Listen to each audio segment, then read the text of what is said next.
At this point in the Tournament of Power, everyone has done something, contributed in some way, and that includes Jiren. He did stop Kale from rampaging through his entire team, but that is pretty much all he's done, and when you compare that to someone like Goku, who is fighting everyone he possibly can, why isn't Jiren? If he did fight more, then his team would have more than 3 guys left, and if he is so much more powerful than everyone in this tournament already, what is stopping him from going on his own rampage, just like Kale did, and ending the tournament within a couple of minutes?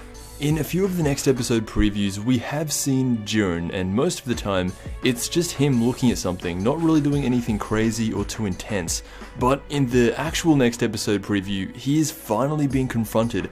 This blue guy who we saw fighting Goku earlier has his eyes set on taking Jiren down, and Jiren is still just standing there not doing anything. It then cuts to Dbz, who looks like he's fighting in place of Jiren, which is strange. Why would Dbz need to fight for Jiren when Jiren is the strongest guy in the tournament right now?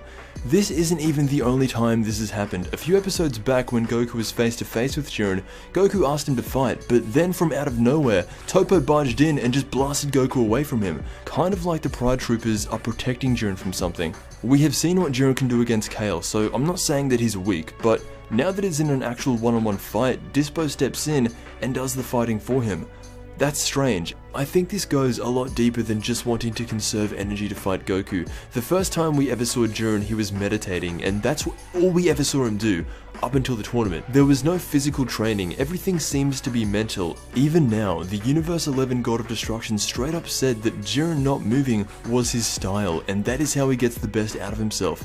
It's like Jiren is in a constant state of meditation, constantly building up power, even while he's not physically training, and whenever he moves too much or goes around fighting, it disrupts his flow of energy, and my guess is that the Pride Troopers all know this, and that's why they're protecting him so much. For when a circumstance like Kale comes up again, that's when they can then rely on Jiren. So that's why I think Jiren doesn't do any of the fighting. There was this idea that Jiren was just so powerful that if he unleashed all of his power at once, he would run the risk of eliminating all of his team, but from what we've seen of Jiren so far, he is way too composed to ever let anything like that happen. Also, at the very start, Goku couldn't detect his movement, and that may sound like something that happens a lot in the series whenever they introduce a new strong character, and it does. But when Jiren instantly gets behind Goku when they first meet, he didn't move, he was just there. If he did move, Goku would have sensed it. Jiren's power revolves around him standing still, focusing, meditating, and that's why he doesn't fight.